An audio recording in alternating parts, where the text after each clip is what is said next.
¿Qué tal? El día de hoy les traemos la historia de El último sobreviviente, escrita por Patricia Ivonne Fuentes. Esperamos que lo disfruten. Hacer un viaje en un crucero de lujo había sido una meta, un sueño por cumplir. Había ahorrado de manera obsesiva durante varios años, hasta que por fin logró reunir lo necesario para pagar su boleto. Sería un crucero de 15 días, atravesando todo el océano, saliendo de Miami para llegar a Londres. Un viaje de ensueño. Inclusive tenía ilusiones de conocer a una bella dama soltera en el viaje. Y quién sabe, si todo salía bien, estaría bueno empezar a sentar cabeza. Ya pasaba de los 30 años. Bueno, a decir verdad se acercaba a los 40, así que tenía la idea de que quizá ya iba siendo hora de formar una familia. Ya estando a bordo, pasó el primer día exultante de felicidad, yendo de aquí para allá, explorando todo el barco, comiendo de todo, platicando con cualquiera que se le cruzaba. Aquel enorme buque parecía un paraíso flotante, en donde no había responsabilidades ni prisas, empezando porque fuera de él no había a dónde ir. Todo alrededor era azul, el azul del cielo y el azul del océano mezclándose en una sinfonía de perfecta paz y felicidad. Excepto que al tercer día, ¿cómo decirlo? Todo había estado perfecto, insuperable, pero de pronto todo pareció colapsar, como si todo hubiera sido solamente una ilusión, un sueño, una burbuja de jabón que estalla y se desintegraba como si nunca hubiera existido. Y es que todo a su alrededor se vino abajo, la ilusión se destrozó, despertó de su hermoso sueño. Ese viaje, que había anhelado tanto, terminó convirtiéndose en una espantosa pesadilla. Lo mismo le pasó a todos los demás pasajeros. Estaban desconcertados, incrédulos. Muy al principio, nadie sabía lo que pasaba en el barco. Los viajeros ancianos habían empezado a enfermar. Aquella enfermedad muy al principio parecía una gripa cualquiera. Los síntomas eran fiebre, tos, dolor de cabeza, pero en cuestión de pocos días, a veces de horas, los ancianos empeoraban y morían. ¡Morían! A los 5 días de haber zarpado, aunque la situación parecía controlable y el capitán atribuía las muertes a bordo a la avanzada edad de los ancianos fallecidos, él estaba seguro de que algo extraño estaba pasando. No podía dejar de pensar en ciertas cosas, como por ejemplo, en que coincidentemente, el primer día del viaje, quién sabe por qué, simplemente se le ocurrió preguntarle a uno de los camareros del barco que qué pasaría si alguien se muriera a bordo. Ante la cara de extrañeza del camarero, él había insistido. ¿Es cierto eso que sale en las películas? Eso de que a los muertos los echan al mar para que no terminen pudriéndose en algún lugar del barco. El camarero se había reído, ciertamente ocultando su incomodidad ante el cuestionamiento. Claro que no, eso es ficción. Luego de aclararse la garganta prosiguió, y se le había notado que era una respuesta aprendida, ensayada. En realidad se tienen que cumplir con todos los protocolos y las leyes de la materia. Como, por ejemplo, volvió a preguntarle al camarero, haciéndolo sentir importante para obtener su colaboración. Digo, no quiero ser impertinente, pero me parece un tema tabú. Es decir, que nadie habla de eso. Queriéndose congraciar con él, le sonrió y bajó un poco el volumen de su voz, como si se tratara de una confidencia. Y usted parece ser la persona indicada. Digo, para dar esa respuesta, una respuesta correcta, porque otros no tienen los conocimientos, solo dicen tonterías o invenciones. Repiten las mentiras que dicen en las películas que han visto. El truco había surtido efecto, porque el camarero pareció súbitamente participativo, y adoptando un aire de sapiencia, empezó a explicar. no sin antes echar un vistazo a su alrededor, pues era evidente para ambos, para él y para el camarero, que este último estaba perdiendo el tiempo, y mejor era que se pusiera a trabajar. Para empezar, había dicho el camarero con aire de suficiencia, es difícil que alguien se ponga tan grave como para morirse, porque el barco tiene su propia clínica médica, en donde, en caso de urgencia, se pueden realizar operaciones, partos y atender toda clase de enfermedades. Es decir, aunque pequeña, la clínica del crucero es de primer nivel y en cuanto a atención médica y adelantos científicos. Bueno, sí, eso lo sé. Lo especifican en su página web. Pero la muerte no se puede eludir, había rebatido él, queriendo llegar a la respuesta que buscaba. Hay accidentes, infartos, infartos fulminantes, ahogados, qué sé yo. Tiene usted razón, aceptó el camarero. En esos casos, cuando llega a pasar lo inevitable. Y ahí el camarero enfatizó. Porque ya ha pasado, ¿eh? Ya ha pasado. ¿De verdad? Lo había interrumpido, morboso, muy interesado. ¿Usted ha sido testigo de alguna muerte? No directamente, le había aclarado el camarero. Pero es sabido, es sabido. No me diga, joven. Pues sí le digo, le había respondido el camarero, queriendo dejar constancia de su pericia sobre ese tema y muchos más. Póngase a pensar que estos viajes son los predilectos de los ancianos jubilados, viejitos enfermos y al borde de la tumba. Sí, tiene usted razón, respondió él, meditabundo. No lo había pensado así. Pero basta con mirar alrededor para darse cuenta de que la mayoría de los pasajeros son de la tercera edad. Así es, sobre todo en este tipo de crucero, porque hay otros pensados para gente joven, ya sabes, sexo, fiestas, alcohol y todo eso. Quizá debí comprar pasaje para un crucero de esos, opinó él. Pero por el momento lo que le interesaba era llegar al fondo del asunto. Dígame usted, ¿qué hacen con el cadáver en caso de que se les muera algún pasajero? Sabiendo que estaba a punto de perder sus 5 minutos de gloria, el camarero se tomó su tiempo para responder. Sonrió por un largo tiempo y finalmente, después de aquella desesperante pausa, había anunciado. Bueno, en esos desafortunados casos, que no son nada deseables, este barco está preparado. Recordaba que el camarero había sonreído con cierta burla. Por supuesto, no se arroja el cadáver al mar, ¿eh? Es que yo pensé... Había querido disculparse él por su ignorancia, pero el camarero lo había interrumpido. Eso era en tiempo de los piratas cojos con pata de palo y un parche en el ojo. No, mi estimado, no, no.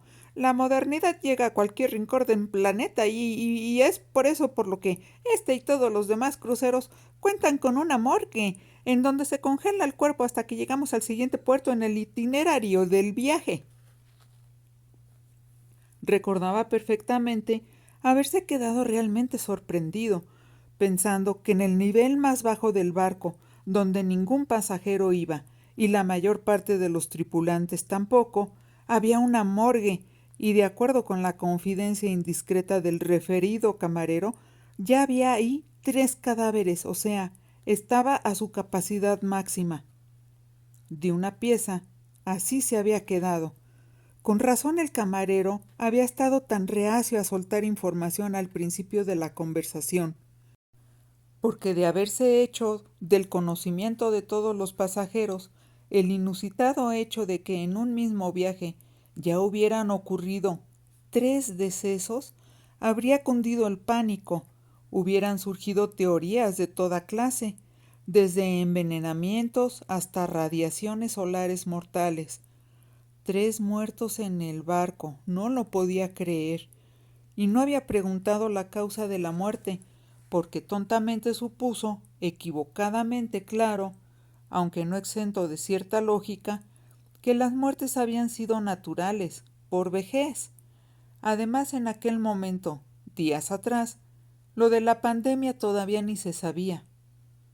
Repasando el episodio en su mente, aceptó que días atrás inclusive llegó a la resignada conclusión de que los fallecidos que ahora estaban congelados en la morgue por lo menos habían muerto viajando, en un barco a todo lujo y con toda clase de comodidades.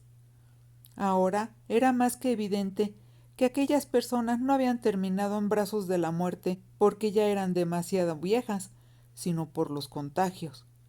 Aunque nadie lo aseguraba, tampoco nadie lo negaba. Y es que eso era lo más lógico de suponer, ya que ahora todos en el barco sabían mucho más de esa nueva enfermedad, no que en los primeros días del viaje, pues todos lo ignoraban, porque todavía no era un problema mundial. Pero ahora siempre quedaba una cuestión por desentrañar, porque, por principio de cuentas, a ver, ¿por qué estaba pasando esto? Él suponía lo peor. Y no es porque fuera pesimista ni trágico, pero las pocas noticias que provenían de tierra firme parecían confirmar sus peores sospechas. Algunos pasajeros habían tenido comunicación con familiares o amigos y les habían informado de algo inusitado, algo que hasta ese momento únicamente había sucedido en las películas de ciencia ficción. Resultaba que había una pandemia que se estaba propagando a todo el mundo, una pandemia de un virus altamente contagioso y mortal. Ni estar a bordo de ese crucero los había salvado de terminar siendo alcanzados por aquella pandemia. Era probable que alguno de los tripulantes o de los pasajeros había abordado el crucero ya estando infectado.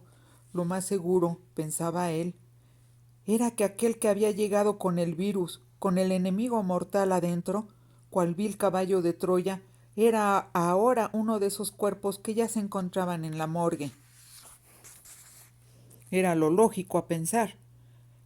Recordó otra vez que el día de la conversación con el camarero apenas eran 3 los cuerpos congelados, pero a estas alturas, días y días después de aquella conversación, ya deberían de ser 10 o 20, quién sabe cuántos, y quién sabe si se podrían congelar tantos cuerpos, siendo que la capacidad máxima de la morgue, como le había dicho el camarero, era nada más para 3 cadáveres.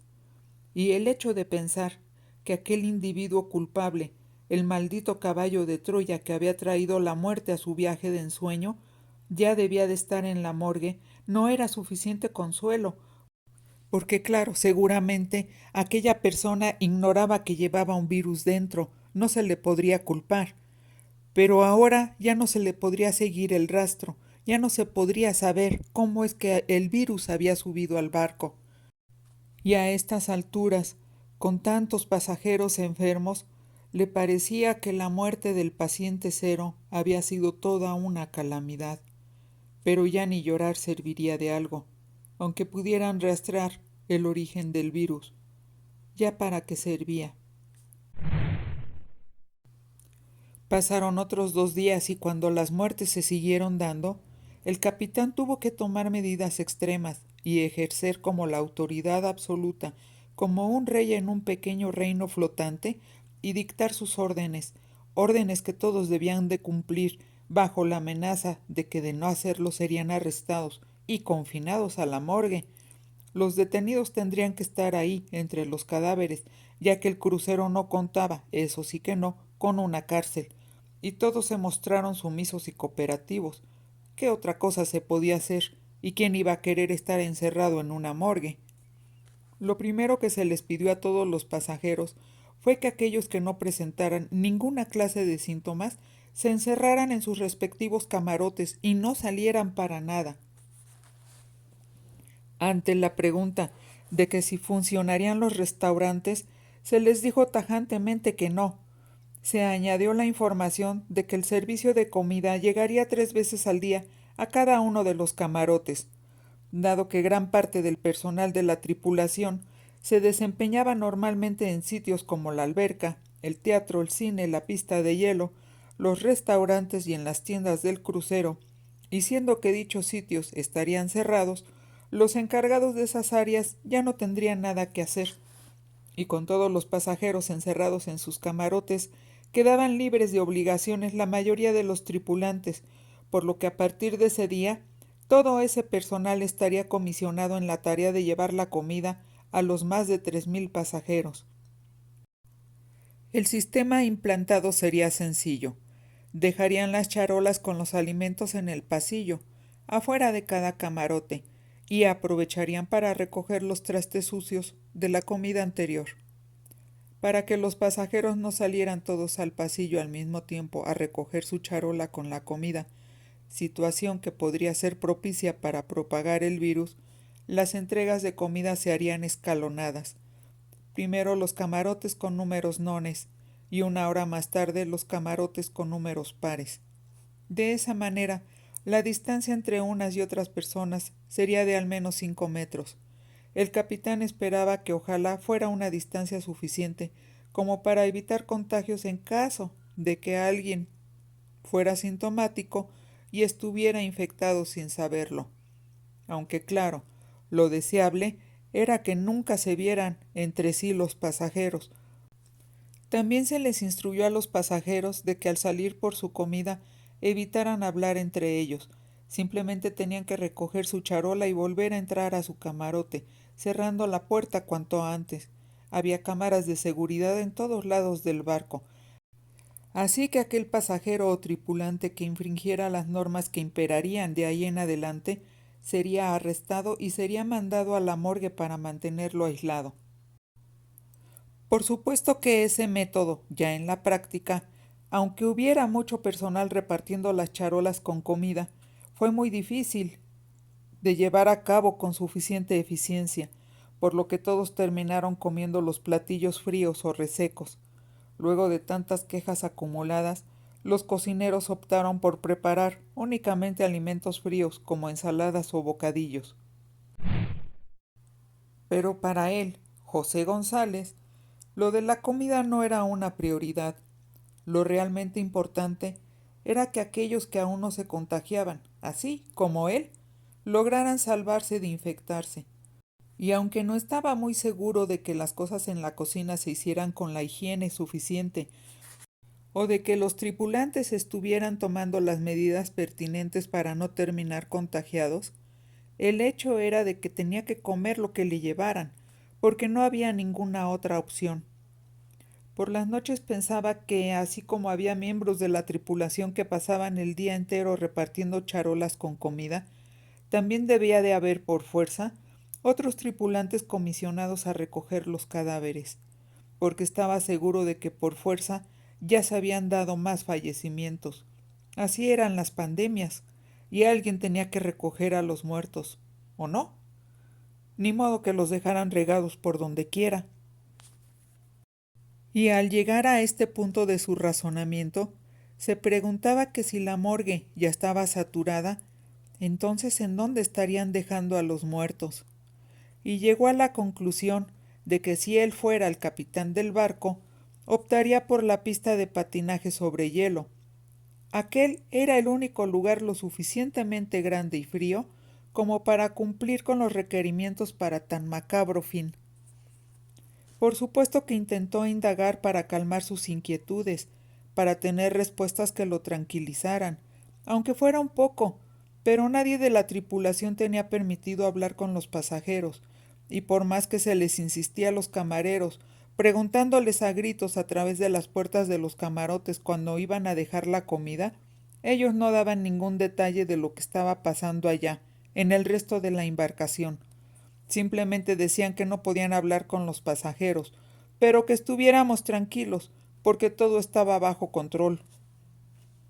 No sabía si los de la tripulación tenían todo bajo control, pero lo cierto era que a cada día que pasaba, el silencio en el barco era mayor. Tenía la sensación de que cada vez era menor el número de charolas con alimentos que llevaban a los camarotes de su nivel. El ir y venir, el ajetreo que se escuchaba con charolas, platos, cubiertos, todo aquello de los primeros días de la cuarentena, se había convertido en un zumbar sordo, en pasos pausados, sigilosos y precavidos, en cuchicheos asustados, en murmullos alterados. Eso le ponía los nervios de punta, no saber qué carajos era lo que estaba pasando. Pero la muerte no se puede ocultar. Los cuerpos se corrompen y empiezan a apestar. Y lenta, muy lentamente, un olor a putrefacción empezó a adueñarse del barco. Abrir la pequeña ventila que daba al exterior, al inmenso océano, era de poca ayuda, porque el clima afuera era tan húmedo y caliente que luego de unos minutos se terminaba empapado en sudor y con sensación de ahogo.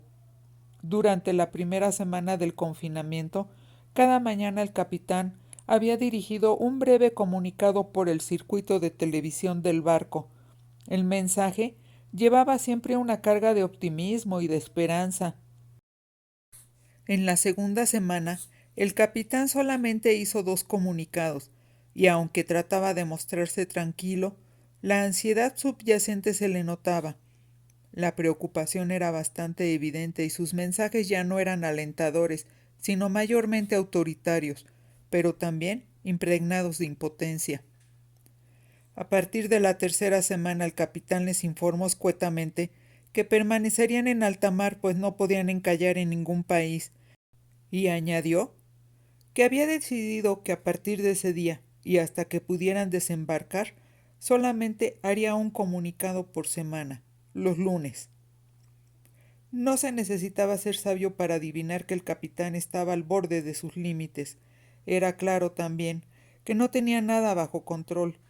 En el último comunicado el capitán hacía referencia a que el virus podía estarse propagando por el aire, así que no podíamos abrir ventanas, y nos recomendaba poner una toalla o ropa en el piso, taponeando cualquier corriente de aire que pudiera filtrarse por debajo de la puerta. El aire acondicionado se dosificaría, estaría disponible 2 horas sí y luego otras 2 horas no, así todo el día, de manera alternativa. Tenían que ahorrar energía, había agregado el capitán, pues aún no había una fecha tentativa para desembarcar. Dijo también que estaba tratando de conseguir una autorización para atracar en cualquier puerto europeo, ya que estaban más cerca de Europa que de América, y regresar no era alternativa, porque no tenían combustible suficiente para lograrlo. José González comprendía las decisiones del capitán, pero le enojaban. Creía que les había estado ocultando información, que desde el principio les había mentido y que no habían sabido controlar a tiempo los contagios ni la situación. Debieron de haber regresado a puerto ante las primeras muertes, opinaba frustrado, y sospechaba que esa orden de tapar las rendijas de las puertas y no abrir las ventanas no era tanto por el temor de que entrara el virus a los camarotes, sino para impedir que los pasajeros se dieran cuenta de la pestilencia, muerte y descomposición que ya se notaba, inclusive a través de las paredes. José González tenía un coraje enorme porque sus vacaciones se habían ido al demonio, y porque tenía miedo de contagiarse, y porque sospechaba que ya había mucho más muertos que vivos entre los pasajeros, y porque se sentía incómodo y con mucho miedo. Pero más fuerte que su coraje era su preocupación y su tristeza. La mayor parte del tiempo se sentía totalmente compungido, sumergido en una tristeza pegajosa. Con una sonrisa amarga, le llegó un recuerdo. Un día, muy al principio del viaje, se había tumbado en un camastro junto a la alberca y se había entretenido 2 o 3 horas viendo a unos niños que jugaban de manera incansable y divertida. Ya no había vuelto a saber nada de ellos, bueno, ni de nadie más, pero pensar que esos chiquillos bien podían estar muertos le destrozaba el corazón. El alma se le iba al piso. Tenía tantas ganas de llorar, pero en su soledad se dio cuenta de que el acto de llorar la mayoría de las veces necesita tener público. Es cuando alguien te ve llorando cuando mejor te desahogas. Es casi como dar un espectáculo, como gritar con lágrimas tu dolor para que otros te escuchen. Pero ahí, encerrado en su camarote, lo único que lograba era que algunas lágrimas solitarias rodaran por sus mejillas. Su tristeza no tenía desahogo y por tanto lo estaba asfixiando, como lo haría una sucia capa de smog o un gas tóxico exhalado por un volcán. Y en cuanto a su preocupación, principalmente se derivaba por la convicción de que muchos de los camarotes de su nivel, incluso los que colindaban con el suyo, eran ahora cámaras mortuorias, y saber que los fallecidos estaban descomponiendo en camarotes tanto en las cubiertas de primera clase como en los de clase de turista e incluso en los muchos dormitorios de la tripulación, le producía escalofríos y le provocaba nauseabundos pensamientos repetitivos. Ante la muerte todos eran iguales, ricos y pobres se podrían y se aguzanaban por igual, y esos miles, quizás millones de gusanos, no querían salir de su mente. Lo que también contribuía a su preocupación era que no sabía para cuántos días alcanzaría la comida y el agua potable, si es que alguna vez había sido potable, claro, porque originalmente el viaje iba a durar 3 semanas, pero ya habían pasado 6 desde que habían zarpado. Por supuesto que había un consuelo macabro, pero consuelo al fin y al cabo, y este era el pensamiento lógico de que entre más muertos hubiera, más comida quedaba para los sobrevivientes. El lado negativo de la situación era que no creía que la comida siguiera en buenas condiciones después de tanto tiempo. Y hablando de comida, nadie había ido a dejarle el desayuno, ni el almuerzo, y afuera ya estaba oscuro. El océano y el cielo se fusionaban en una sola mancha negra. La hora de la cena ya se acercaba, y no había escuchado que nadie de los camareros hubiera caminado por el pasillo recogiendo los trastes sucios de la cena del día anterior. A decir verdad, ni siquiera tenía hambre, de tan compungido que estaba, pero el hecho de que no hubiera movimiento o alguna señal de vida no auguraba nada bueno. En algún momento debió de haberse quedado dormido, porque cuando despertó ya era de día otra vez. Se dedicó a mirar la vastedad del océano a través del amplio ventanal de su camarote. Después miró la televisión un rato y la apagó, aburrido porque los canales que llegaban de tierra firme los habían suprimido del menú y solamente se podían ver películas grabadas, que por cierto ya las había visto varias veces antes.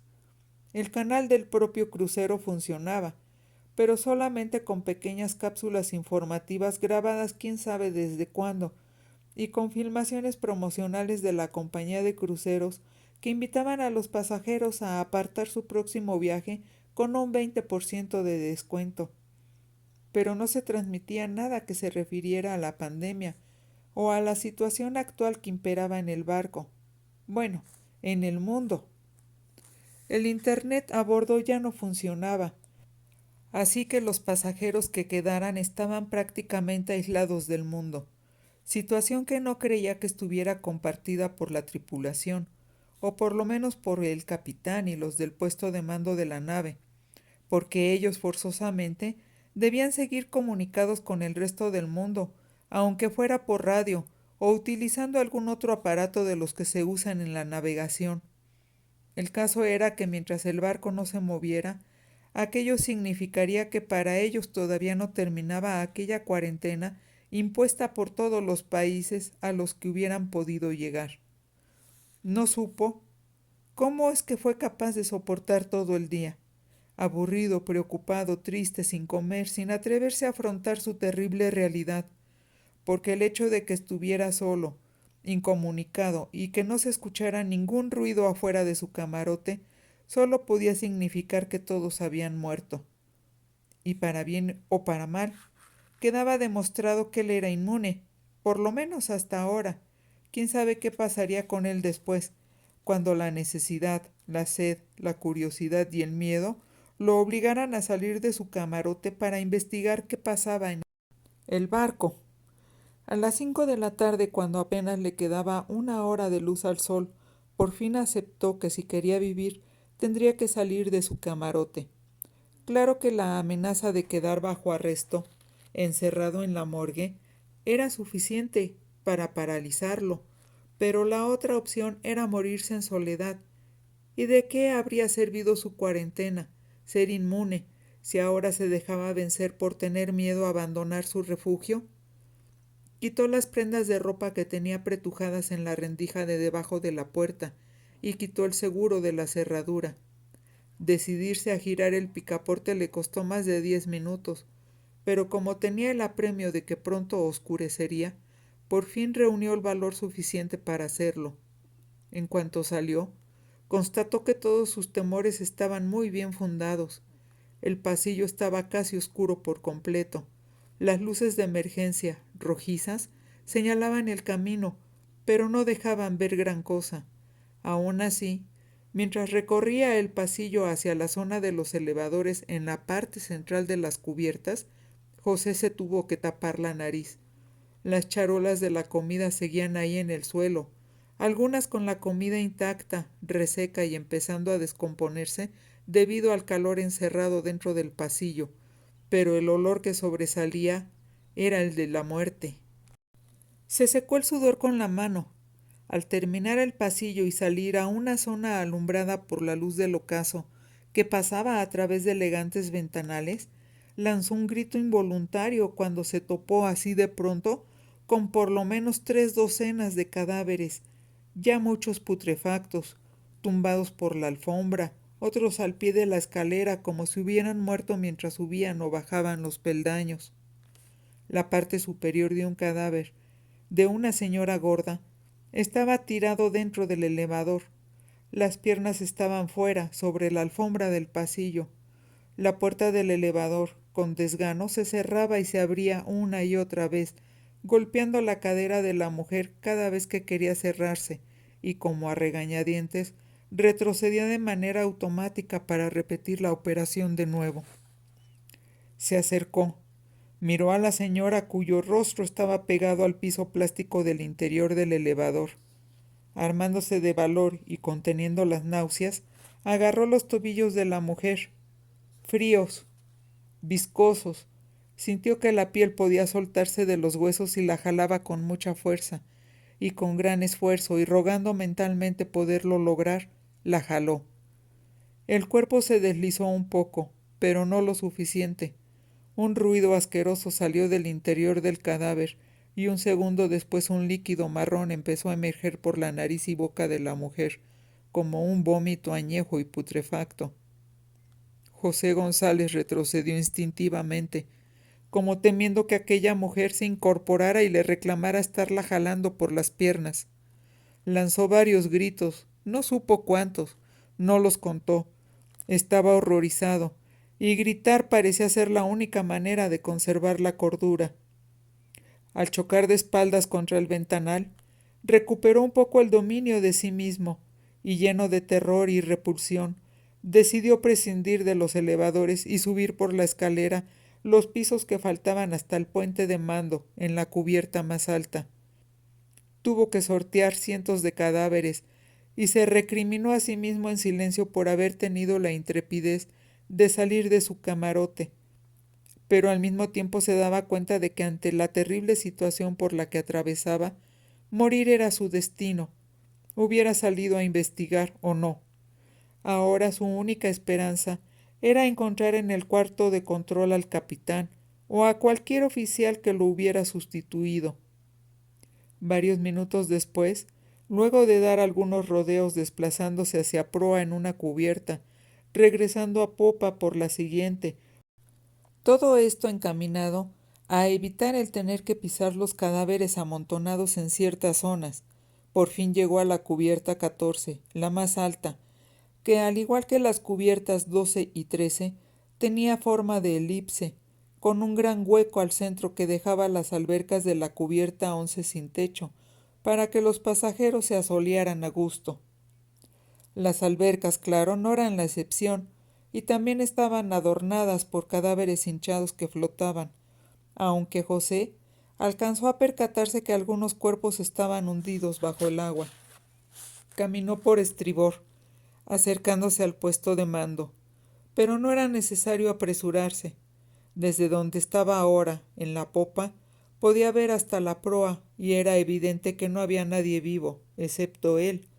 No había ningún movimiento, el zumbido de los insectos, que quién sabe cómo carajos, si estaban en medio del océano, le habían hecho los malditos para llegar hasta los cuerpos corrompidos, se habían convertido en un sonido persistente, como la música de fondo de una película de terror. Pero continuó con su tenebrosa expedición, porque de alguna manera, conforme había estado avanzando durante su trayectoria y había ido subiendo una a una las cubiertas que lo habían separado de la parte más alta de la embarcación, José se había ido haciendo a la idea de que lo peor que pudiera imaginarse era poco, en comparación de lo que encontraría a su paso. Y efectivamente así fue. Gracias a esa convicción pudo soportar el horror inenarrable, la certeza de ser el único sobreviviente, la atmósfera cargada de olores fétidos y escenas dantescas sin volverse loco y echarse de cabeza al mar, cosa que parecía ofrecerle el único alivio. Cuando entró al puesto de control y miró al capitán y a los oficiales de mayor rango, que estaban en sus respectivos puestos pero putrefactos, y mirando con sus ojos opacos hacia el horizonte lejano, ya no se impactó tanto, no se sobresaltó, no se lamentó y no se desesperó.